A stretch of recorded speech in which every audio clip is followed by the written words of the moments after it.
Assalamualaikum Bre, selamat datang kembali di Guru Gembel Channel. Tanggal 23 Maret hari Sabtu tahun 625 Masehi, ada sebuah perang kecil yang dampaknya sangat besar.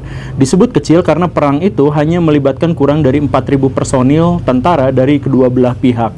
Tetapi dia berdampak besar karena itu adalah perang Uhud, di mana perang yang dimaksud adalah salah satu perang yang memiliki dampak signifikan dalam sejarah perkembangan agama Islam, bahkan sampai di seluruh dunia dan sepanjang sejarah. Nah, tetapi narasi-narasi tentang perang Uhud semakin kesini semakin tidak intelektual karena seiring dengan terdegradasinya kualitas akademisi masyarakat muslim di dunia saat ini. Nah, di episode ini kita akan angkat sisi-sisi intelektual, di mana sisi-sisi itu jarang sekali diungkap oleh narasi-narasi yang beredar tentang perang Uhud. Saya pikir video ini sangat penting untuk kehidupan bernegara di Indonesia saat ini, khususnya untuk menghadapi pemilu. Jadi buat Pak Jokowi dan buat para penggantinya kelak, simak videonya sampai tuntas. Jadi ayo kita nonton.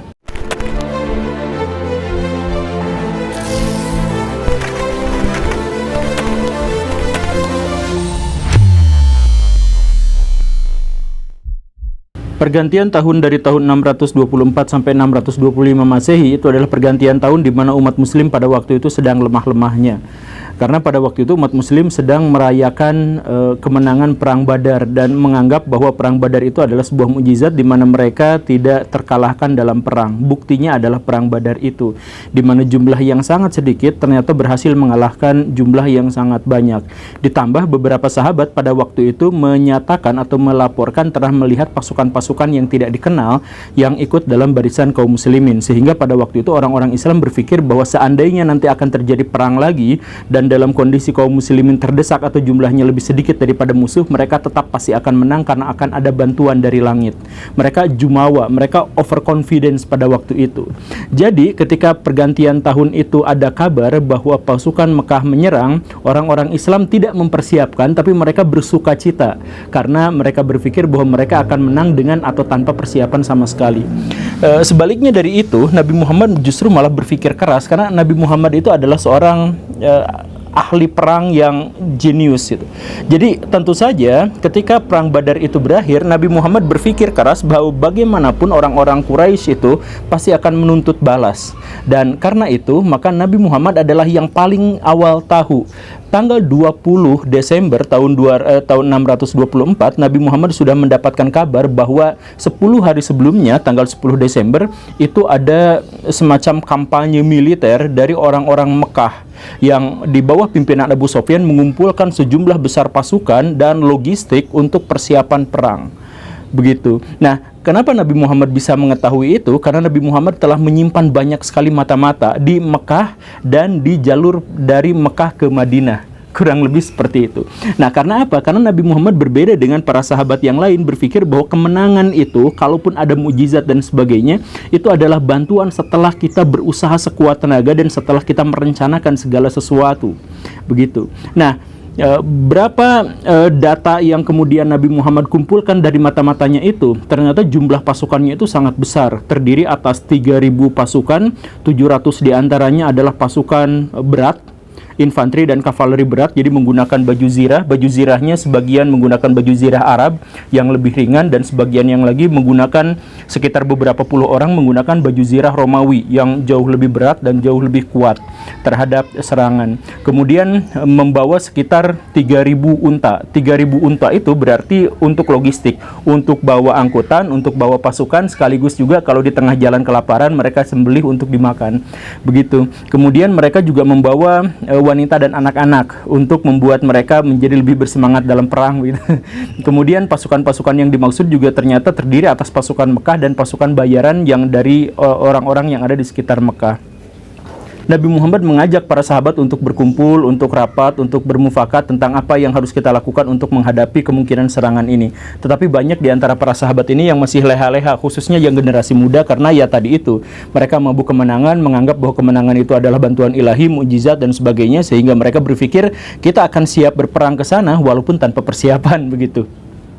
Tetapi mereka menjadi lebih serius itu ketika memang ada beberapa insiden di mana misalkan beberapa utusan dari Madinah, dari Nabi Muhammad itu hilang di tengah jalan yang terindikasi diserang oleh orang-orang yang menjadi musuhnya. Kemudian Nabi Muhammad juga pernah melihat bahwa ada 2 rumah di Madinah itu yang dibakar oleh orang tak dikenal. Yang belakangan diketahui bahwa orang tidak dikenal itu adalah suruhan Abu Sofyan. Dan pada akhirnya mata-mata Nabi Muhammad juga melaporkan bahwa ada mata-mata juga di kalangan orang Mekah, dan bahkan ada mata-mata di Madinah. Jadi ternyata mata-mata lawan mata-mata.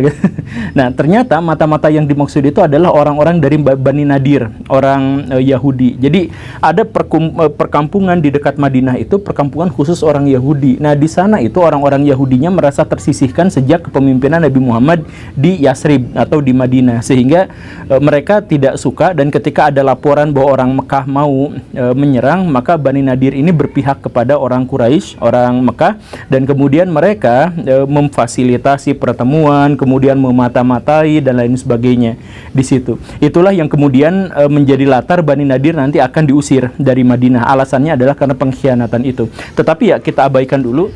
Ketika pasukan Mekah yang dipersiapkan itu benar-benar dikalkulasi jauh lebih baik dan jauh lebih kuat daripada kaum muslimin, maka diadakan rapat. Nabi Muhammad pada waktu itu mengusulkan, kalau misalkan menghadapi lawan yang lebih besar seperti itu, kita harus mengandalkan potensi yang bisa kita eksploitasi di Madinah, yaitu apa? Kota Madinah sendiri. Karena banyak sisi-sisi di kota Madinah itu yang sudah berdinding, dinding rumah, dinding apa segala rupa gitu, yang itu bisa kita jadikan benteng.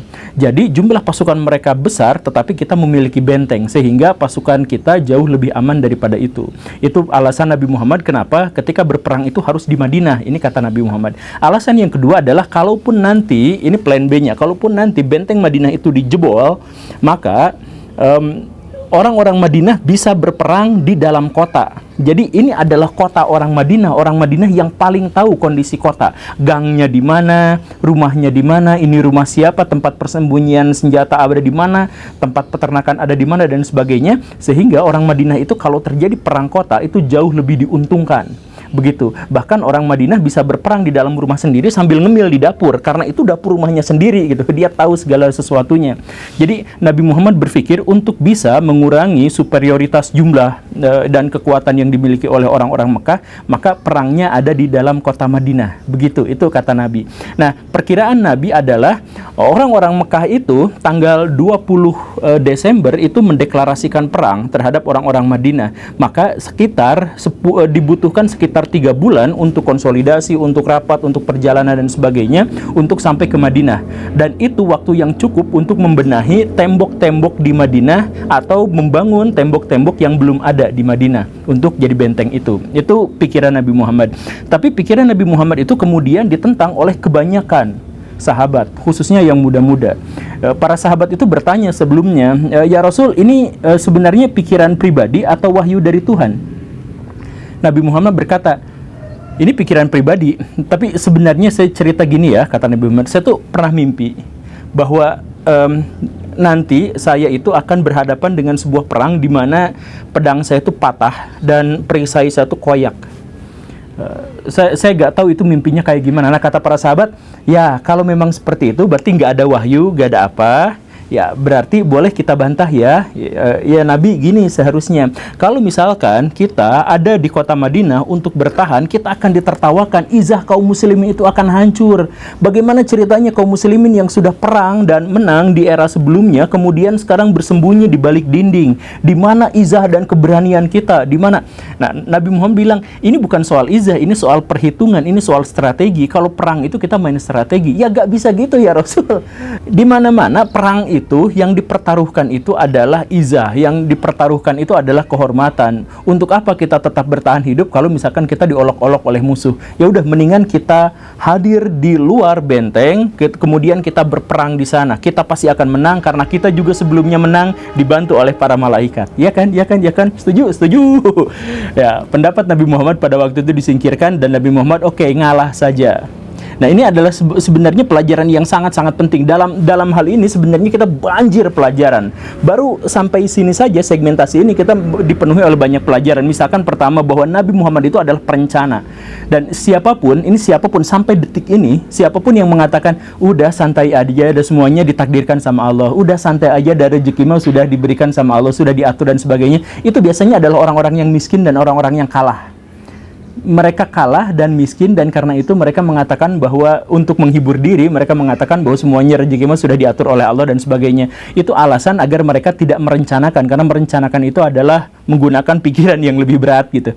Nah, banyak di antara kaum muslimin sekarang itu yang berpikir seperti itu, padahal Nabi sendiri tidak pernah seperti itu. Nabi sendiri dikatakan bahwa kehidupannya itu pasti akan terjamin dalam tanda kutip karena memiliki risalah yang belum selesai dan harus menyelesaikannya dan sebagainya. Tapi walaupun begitu, tetap Nabi Muhammad itu merencanakan, bahkan menyebar mata-matanya ketika para sahabat yang lain tidak. Jadi please Baraya, merencanakan segala sesuatu dan ciptakan strategi itu. Kemudian yang uniknya lagi di sini adalah bahwa Nabi Muhammad itu tidak menggunakan otoritas kenabian. Ini Nabi Muhammad itu punya otoritas kenabian. Jadi kalau misalkan saya gambarkan, kurang lebihnya begini. Seandainya Nabi Muhammad pada waktu itu menyuruh para sahabat bunuh diri sekarang, maka para sahabat itu pasti bunuh diri. Karena apa? Karena para sahabat itu begitu taatnya pada Nabi Muhammad, apapun yang diperintahkan, mereka itu pasti mau. Gitu. Jadi otoritasnya kuat. Kepemimpinannya itu kuat, tangguh gitu. Nah, tetapi Nabi Muhammad tidak menggunakan itu. Jadi rapat, mufakat, punya pendapat ini yang saya pikir pendapatnya jauh lebih baik, tetapi itu kalah oleh suara mufakat.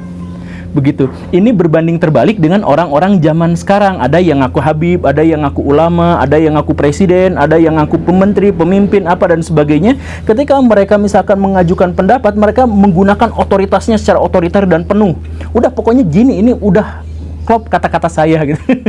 Bahkan ketika salah, bahkan ketika apa gitu ya. Coba pikirkan Baraya semua, kalau misalkan para pemimpin itu, para Habib itu, para ulama itu, para menteri itu adalah umat Islam. Kan kalau orang Kristen nggak boleh jadi pejabat. Jadi kalau orang Islam, ikutilah sunnah Nabi, di mana Nabi itu mengutamakan pendapat-pendapat publik selama tidak turun wahyu daripada pendapat pribadinya gitu. Walaupun pendapat pribadinya jauh lebih kuat pada waktu itu. Dan pada waktu itu Nabi Muhammad kan sebenarnya mendapatkan mimpi. Mimpinya para nabi itu spesial gitu.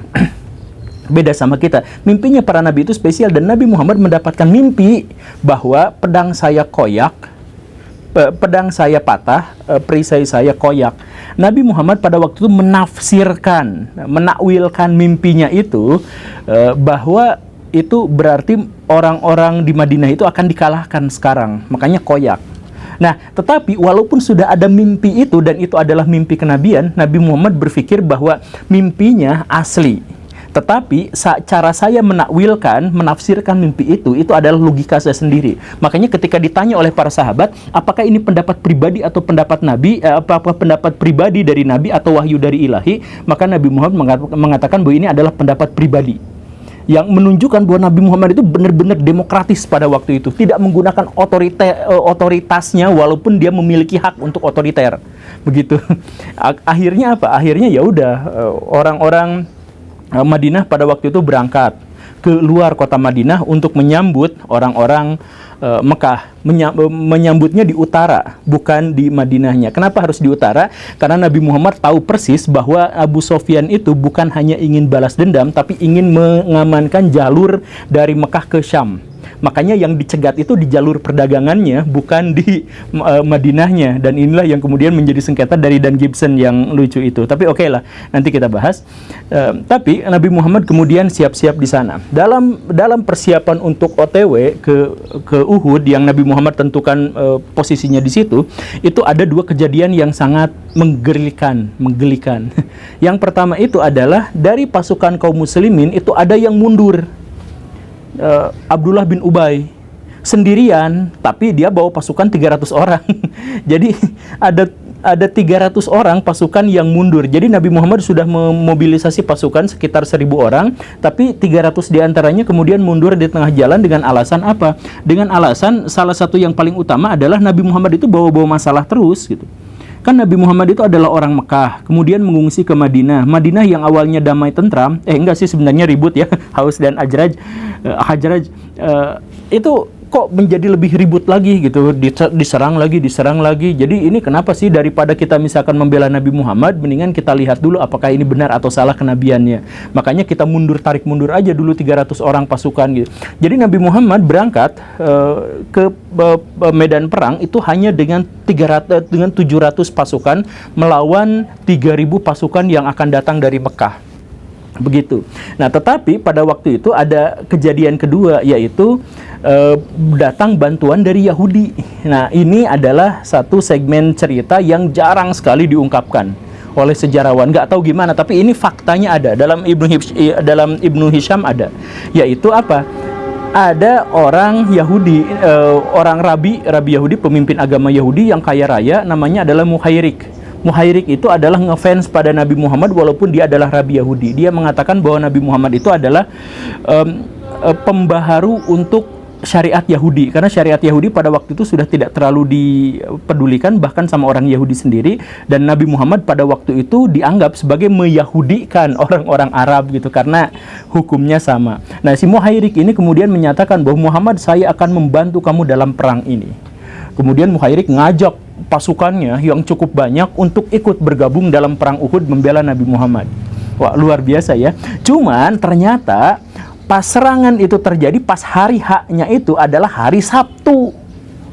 Tanggal 23 Maret itu. Nah, itu kan hari Sabtu. Nah, orang-orang Yahudi kebanyakan mengatakan hari Sabtu itu haram buat perang. Ini kan hari Sabat, hari ke-7.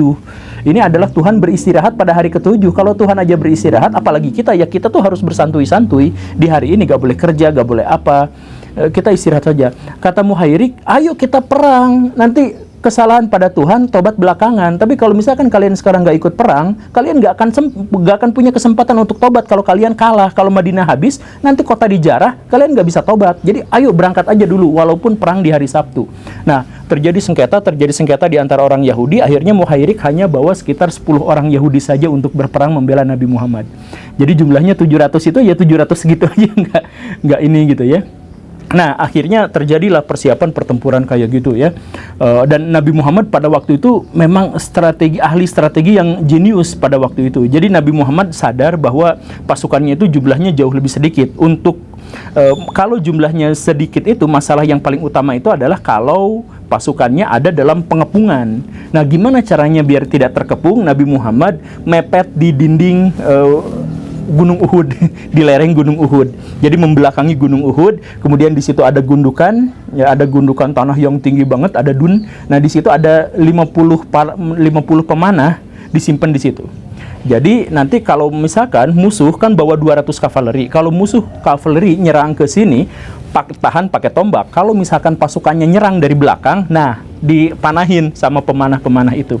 Jadi pemanah-pemanah itu manahin para penyerang. Tapi kalau misalkan kavaleri maju, digunakan untuk menahan kavaleri. Dan kavaleri gak mungkin mengejar mereka, karena mereka kan nanjak ke pegunungan itu. Jadi momentum serangan pasukan kavaleri, pasukan kudanya itu akan tertahan. Itu strategi Nabi Muhammad itu udah pintar. Dan Nabi Muhammad mengatakan pada para pemanah itu, kunci kemenangan kita itu ada di kalian. Serius ada di kalian. Jadi apapun yang terjadi, jangan turun. Kalau kalian melihat kami menang, kemudian ngambil harta rampasan perang, diam di situ. Kalau kalian melihat kami terpenggal, mati semuanya di sini, jangan turun. Kecuali ada perintah langsung dari saya. Deal, deal. Itu kata Nabi Muhammad. Dan benar saja, Nabi Muhammad ketika berperang itu memimpin pasukan dengan sebaik-baiknya. Pasukan itu kemudian disebar jadi semi-gerilya gitu. Dan pasukan kaum muslimin dalam unit-unit yang lebih kecil itu menyebar di wilayah yang lebih tinggi. Jadi karena menyebar di wilayah yang lebih tinggi, mereka bisa menggunakan batu untuk melempar ke bawah gitu, menggunakan apa gitu, dinosaurus dilemparin ke bawah segala rupa kayak gitu. Dan dalam waktu singkat pertempuran itu orang-orang Mekah itu terdorong sampai ke kemah mereka gitu. Jadi kan di kemah mereka itu banyak logistik perang kan, ada baju zirahnya yang ini, kemudian ada ontaknya apa segala rupa. Oh, banyak sekali. Nah, mereka terdorong sampai segitu, 3.000 pasukan diserang oleh 700 pasukan yang tersebar dengan cara yang seperti itu. Begitu. Nah, tetapi di situ ada kemudian masalah kecil. Dan masalah ini terkait dengan mental. Ketika kaum muslimin itu sudah berhasil mendesak dan maju, merangsek, maka kaum muslimin yang awalnya terpencar, semi gerilya yang disimpan di unit-unit itu, jadi mengerucut ke satu tempat, yaitu ke kemah orang-orang Mekah. Orang Mekahnya mundur terus, orang muslimnya maju. Pas di kemah itu banyak sekali harta rampasan perang. Jadi boro-boro ngejar, malah di situ sibuk ngambil harta rampasan perang. Dan ketika pasukan di situ ngambil harta rampasan perang, infanterinya, nah ini pasukan pemanahnya, archernya, nanti gua nggak kebagian, takut keburu habis. Turun. Banyak yang turun pada waktu itu, hanya belasan sahabat-sahabat Nabi saja, belasan yang bertahan, sedangkan yang masih kroco-kroco itu, ya termasuk ya sebagian Yahudi yang tadi itu gitu ya, atau siapa gitu, itu ikut ke sana. Nah, jadi akhirnya apa? Khalid bin Walid dengan pasukan kavalerinya melihat bahwa sayap di pasukan Nabi Muhammad itu sudah rentan, akhirnya muter balik, nyerang, habisin pemanahnya, kemudian nyerang dari belakang pasukan kaum muslimin yang sedang ada di kemah untuk ngambil harta rampasan perang. Pasukan Mekah yang lari melihat Khalid bin Walid balik lagi. Jadi pasukan infanteri menyerang ke sini, pasukan kavaleri nyerang dari belakang, muslim ada di tengah-tengah dan jumlahnya sangat sedikit dibandingkan dua kekuatan ini. Habis. Pada waktu itu di perang Uhud itu kan jalan dari depan dari belakang sudah diserang, maka ada dua jalan, jalan melarikan diri ke Gunung Uhud ke sana atau ke arah Madinah. Nah, yang Nabi Muhammad perintahkan naik ke gunung semuanya, naik ke Uhud, naik ke gunung. Ada yang naik ke gunung, tapi ada yang nggak sempat malah lari ke Madinah. Nah, yang lari ke Madinah itu dibantai semuanya sama kavaleri Khalid bin Walid. Yang naik ke gunung itu selamat, termasuk Nabi Muhammad walaupun luka parah, tapi Nabi Muhammad selamat.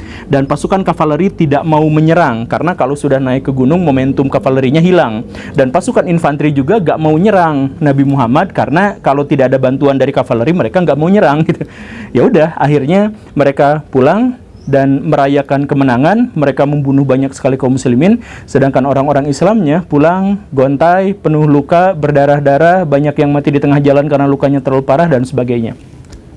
Saya sih berharap bahwa kisah ini tuh sebenarnya memberikan kepada Baraya banyak insight gitu, banyak pelajaran gitu, karena di sini memang banjir pelajaran seperti bagaimana strategi dan sebagainya. Tapi di luar itu, kalau misalkan Baraya memang masih susah mendapatkan insight, saya sedikit rangkum ya, bahwa pertama seperti yang tadi, Nabi itu tidak menggunakan otoritas kenabian. Yang kedua, Nabi itu mengutamakan demokrasi, musyawarah mufakat, walaupun Nabi memiliki otoritas untuk melakukan tindakan-tindakan secara otoriter, karena tindakan otoriternya ternyata terbukti lebih benar gitu dan lain sebagainya. Tapi Nabi Muhammad tetap memilih untuk demokrasi. Dan yang luar biasanya adalah setelah perang Uhud itu, coba Baraya hitung berapa kali Nabi Muhammad dikhianati.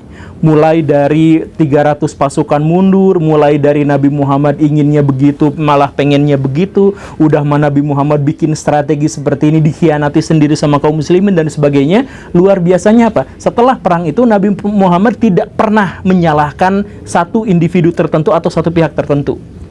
Kecuali di dalam Quran hanya ada kata-kata kurang lebih seperti ini. Kalau ada yang nanya, kenapa Tuhan sekarang tidak membantu dalam perang Uhud sampai kaum muslimin kalah? Jangan tanya yang seperti itu. Tanya pada diri kalian sendiri, kaum muslimin. Karena kekalahan ini adalah dari kita sendiri.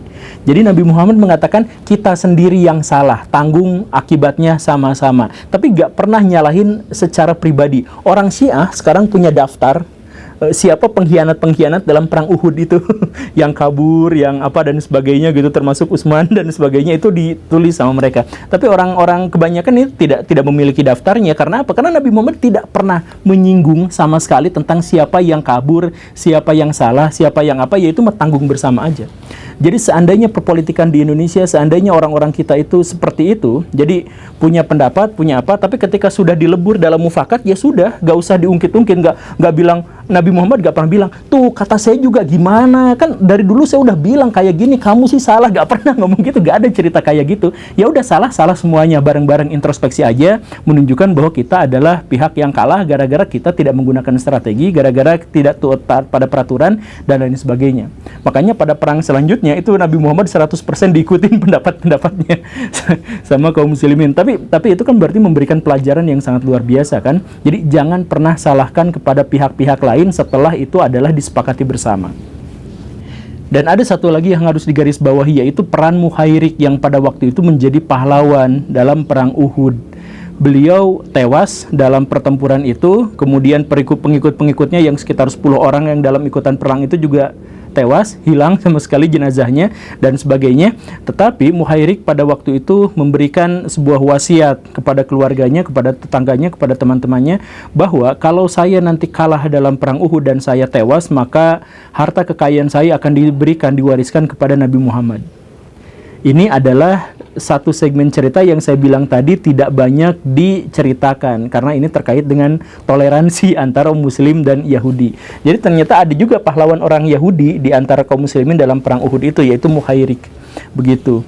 Dan Nabi Muhammad kemudian menggunakan uang yang sangat banyak dari Muhairik itu kemudian untuk menebus tawanan perang, untuk mengembalikan ekonomi yang telah porak-poranda gara-gara perang itu dan sebagainya.